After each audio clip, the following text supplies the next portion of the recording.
Bacaan dari kitab Kejadian.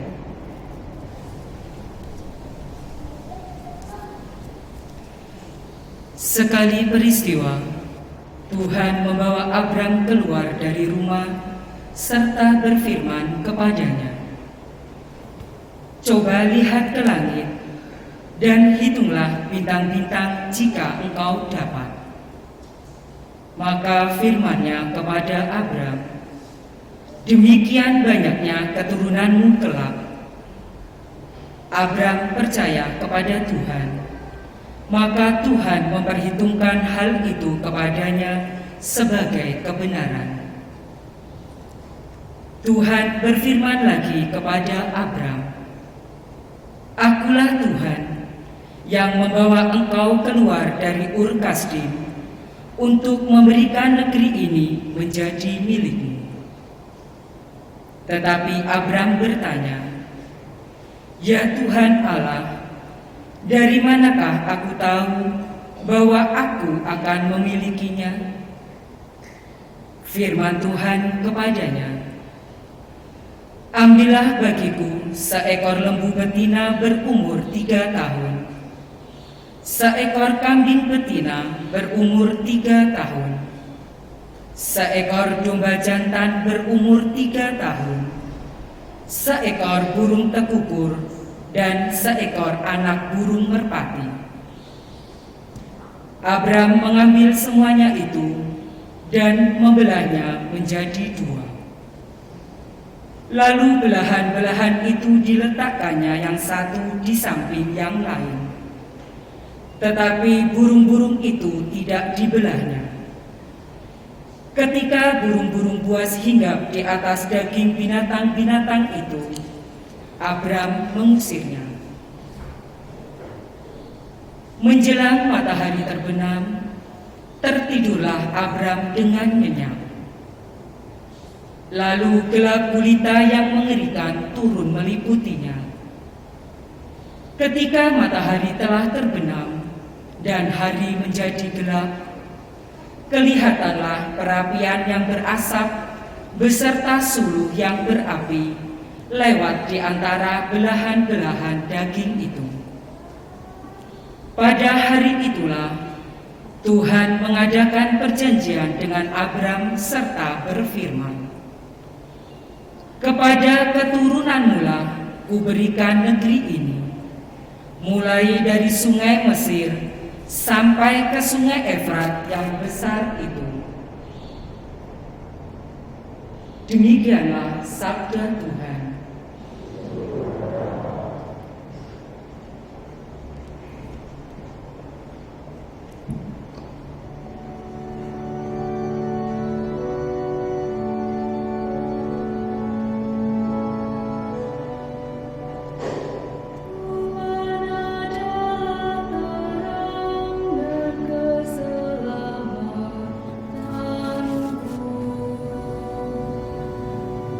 Tuhan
Bacaan dari surat Rasul Paulus kepada jemaat di Filipi.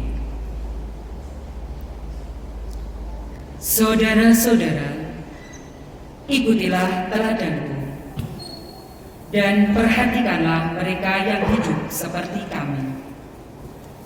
Sebab seperti yang telah sering kukatakan kepadamu dan yang kunyatakan pula sekarang sambil menangis, banyak orang hidup sebagai musuh salib Kristus. Kesudahan mereka ialah kebinasaan. Tuhan mereka ialah perut. Kemuliaan mereka ialah hal-hal aib. Sedangkan pikiran mereka semata-mata tertuju kepada perkara-perkara duniawi. Tetapi kita adalah warga kerajaan surga. Dari sana juga kita menantikan Tuhan Yesus Kristus, Sang Penyelamat, yang akan mengubah tubuh kita yang hina ini menjadi serupa dengan tubuhnya yang mulia, sesuai dengan kuasa-Nya, yang dapat menaklukkan segala sesuatu kepada dirinya. Karena itu, saudara-saudaraku yang kukasihi dan kurindukan, sukacitaku dan mahkotaku, berdirilah dengan teguh dalam Tuhan. Demikianlah sabda Tuhan.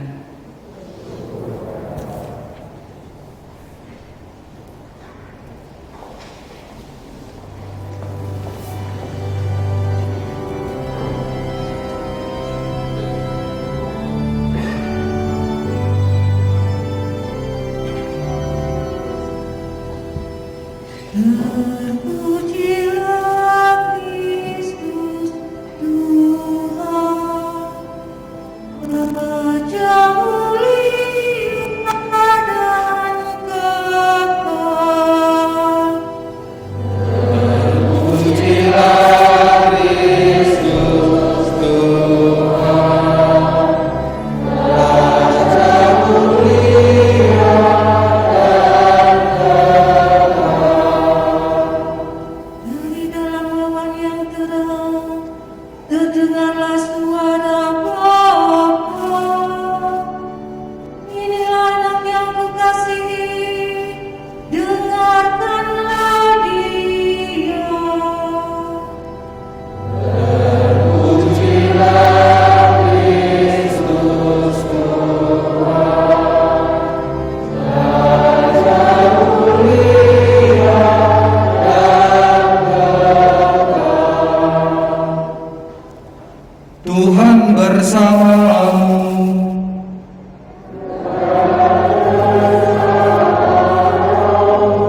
Inilah Injil Yesus Kristus menurut Lukas.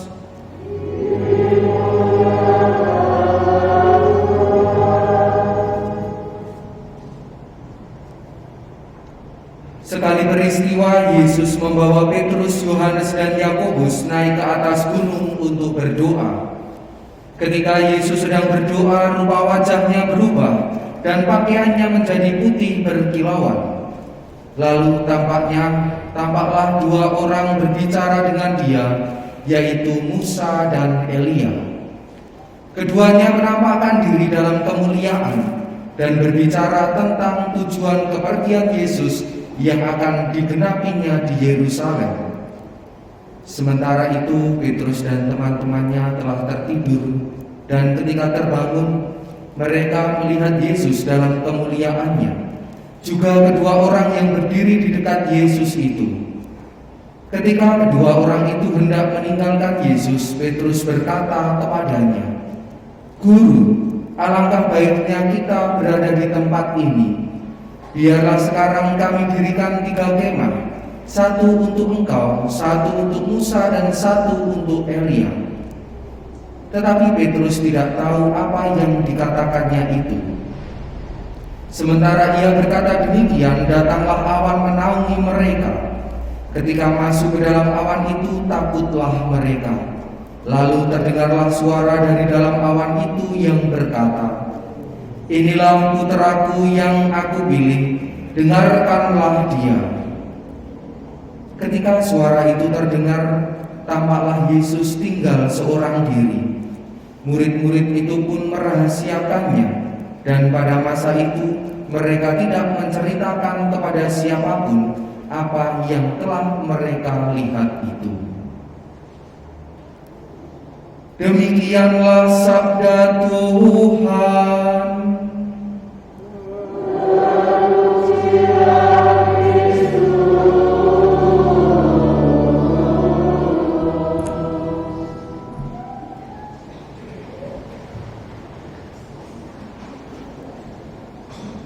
Saudara-saudari yang terkasih dalam Kristus, dalam kehidupan kita itu ada fasenya yang bisa berubah-ubah.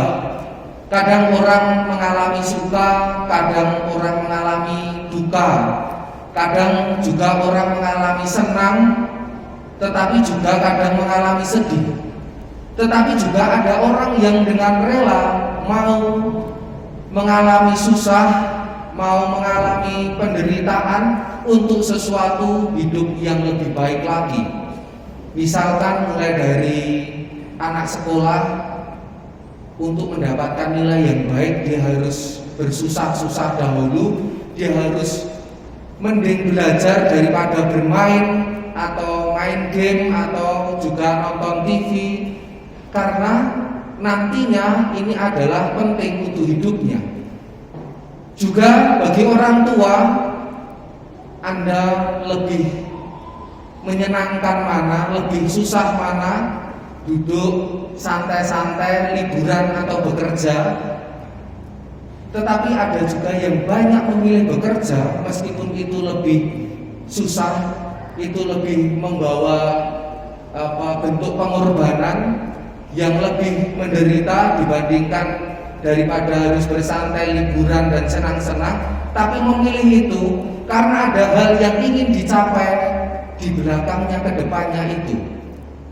Dengan rela hati mau datang untuk bekerja, untuk melakukan sesuatu yang mungkin membosankan, yang mungkin jenuh, yang mungkin capek, tetapi itu terus dikerjakan. Juga bagi Anda mungkin ada yang merasa kenapa kok harus berdoa, kenapa harus misa. Misa ya seperti itu saja, nanti ya terus nyanyi lalu duduk berdiri, membosankan. Ada mungkin yang berpikiran seperti itu. Ini juga kita lakukan demi kebaikan yang akan datang. Untuk dapat memahami Injil yang kita dengarkan hari ini, maka orang juga perlu memahami siklus hidup manusia yang seperti ini tadi, bahwa orang itu juga perlu berusaha untuk memperoleh hal yang lebih baik dengan cara bersusah-susah, dengan cara menderita, mungkin juga dengan cara berkorban lebih, supaya mendapatkan sesuatu yang lebih baik di kemudian hari. Dan juga untuk memahami perikop ini, kita perlu juga memahami apa yang dikisahkan sebelum Injil ini, yakni tentang Yesus yang menyatakan dirinya. Ketika Yesus bertanya kepada para murid, kata orang, siapakah aku ini? Lalu bertanya juga kepada para murid, kalau menurut kamu, kalau menurut kalian, siapakah aku ini? Lalu Petrus mewakili para murid yang lain menjawab, engkau adalah Mesias, anak Allah yang hidup. Lalu setelah pengakuan Petrus ini, Yesus menyatakan apa yang akan dia lakukan. Sebagai Mesias, dia harus menderita. Dia akan ditolak oleh para tua-tua, imam-imam kepala, orang-orang Farisi, kaum sebangsanya. Lalu dia akan menderita, memanggul salib dan wafat di kayu salib. Ini bagi orang, para murid pada saat itu, orang yang mengikuti Yesus sudah sejak lama, dan dia yakin bahwa ini adalah Mesias, ini adalah pembebas, ini adalah penyelamat. Tidak mudah ketika dia harus menghadapi siapa yang dia ikuti ini harus menderita. Maka Yesus mengajak, tadi ada Petrus, Yohanes dan Yakobus ini, untuk meneguhkan mereka sebelum semuanya itu terjadi. Tiga murid ini diajak untuk naik ke gunung. Nanti apa yang terjadi di gunung itu harapannya meyakinkan, meneguhkan para murid yang diajak itu, dan nanti meneguhkan teman-temannya dan juga murid-murid Kristus yang lain hingga pada saat ini, supaya nantinya ketika apa yang dikatakan oleh Yesus tadi, penderitaan, siksaan di kayu salib, bahkan wafat di kayu salib itu terjadi, mereka itu tidak kecewa. Karena pada zaman itu orang yang disalib itu adalah penjahat. Tidak hanya penjahat yang ringan-ringan, tetapi penjahat yang besar. Supaya mereka tidak kecewa melihat Mesias kok seperti ini, melihat penyelamat kok seperti ini, lalu mereka diajak untuk ke gunung, untuk diteguhkan di situ dengan melihat wajah kemuliaan Yesus. Di situ Yesus juga berjumpa dengan Musa dan Elia. Kiranya juga dua tokoh ini senang naik gunung. Jadi Yesus, Musa dan Elia ini senang naik gunung. Kalau diterus-teruskan ini bisa ketemu dengan orang-orang yang suka naik gunung.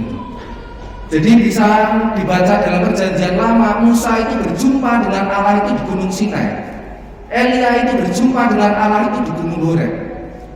Lalu ini Yesus juga naik ke gunung untuk menampakkan wajah kemuliaannya, di mana pada waktu itu, waktu zaman Perjanjian Lama, memang gunung itu dianggap sebagai tempat di mana bisa berkomunikasi dengan Tuhan. Karena gunung itu tinggi, disitulah tempat bisa menjalin komunikasi dengan Dia yang Maha Tinggi. Sehingga perjumpaan-perjumpaan dengan Allah itu kerap kali dilakukan di gunung. Ini juga adalah simbol dari ruang rohani kita, di mana ketika kita mau berjumpa dengan Allah, kita perlu masuk dalam ruang rohani kita perlu masuk ke gunung kita untuk berkomunikasi dengan Dia yang Maha Tinggi. Sehingga kita pun juga yang mengalami pergulatan hidup kita sehari-hari, kita juga diteguhkan di dalam Tuhan. Lalu setelah mereka ini di gunung itu berjumpa dengan Musa dan Elia, Yesus menampakkan wajah kemuliaannya. Bahkan di situ Dia dinyatakan bahwa inilah putraku yang aku pilih, dengarkanlah Dia.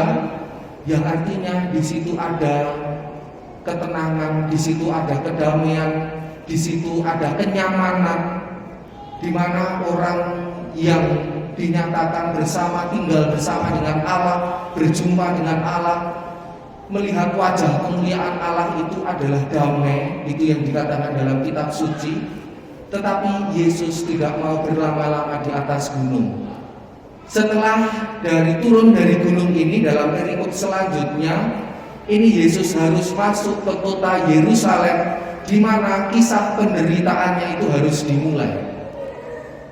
Jadi ini tadi rentetan urutan apa yang dinyatakan oleh Yesus, di mana Yesus itu menyatakan diri sebagai Mesias, anak Allah yang Maha Tinggi. Lalu Yesus mengatakan kepada para muridnya Dia harus menderita dan wafat di kayu salib. Lalu di sini Yesus berdoa untuk meneguhkan para muridnya dan menerima peneguhan dari Allah, supaya nantinya juga menjadi kuat dalam menghadapi segala penderitaan. Maka ini juga menjadi pembelajaran bagi kita ketika kita menghadapi segala persoalan di dalam hidup kita, segala masalah, kesusahan, penderitaan, segala duka, kesedihan yang kita alami di dalam hidup. Yesus sendiri yang kita ikuti hidupnya tidak hanya enak-enak. Dia yang dinyatakan oleh Allah Bapa bahwa inilah putraku yang aku pilih. Dia yang adalah pilihan dari Bapa sendiri mengalami penderitaan. Dia yang dipilih, anak Allah yang terkasih, itu mengalami penderitaan yang begitu hebat.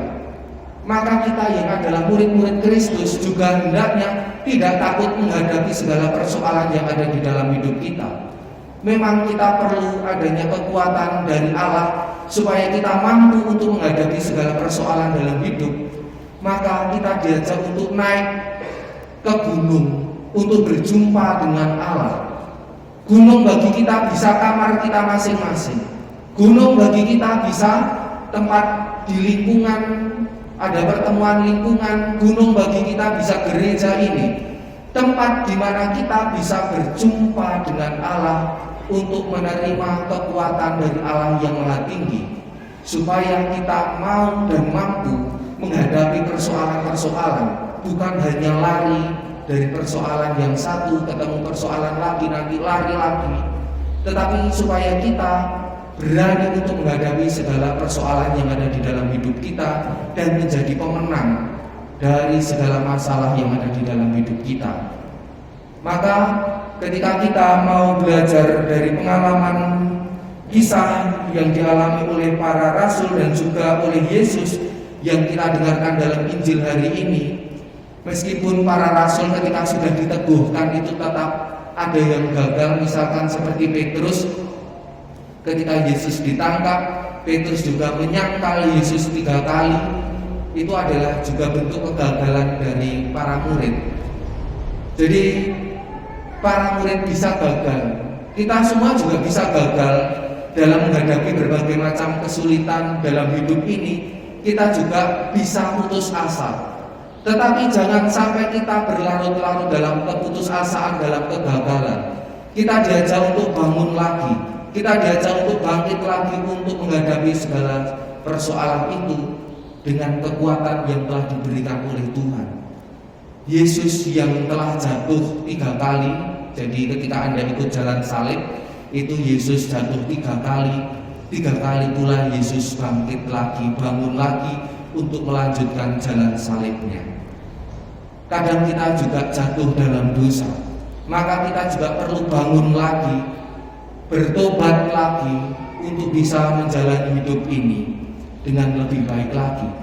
Karena dengan jatuh kita memiliki kekuatan, kita belajar untuk bangun, dan dengan jatuh pula kita juga belajar untuk dapat memiliki hidup yang lebih baik lagi. Maka di sini kuncinya adalah senantiasa datang kepada Tuhan yang senantiasa memberikan kekuatan supaya kita mampu untuk bangun lagi, untuk menyongsong masa depan yang lebih baik. Berkat Tuhan senantiasa menyertai kita semua.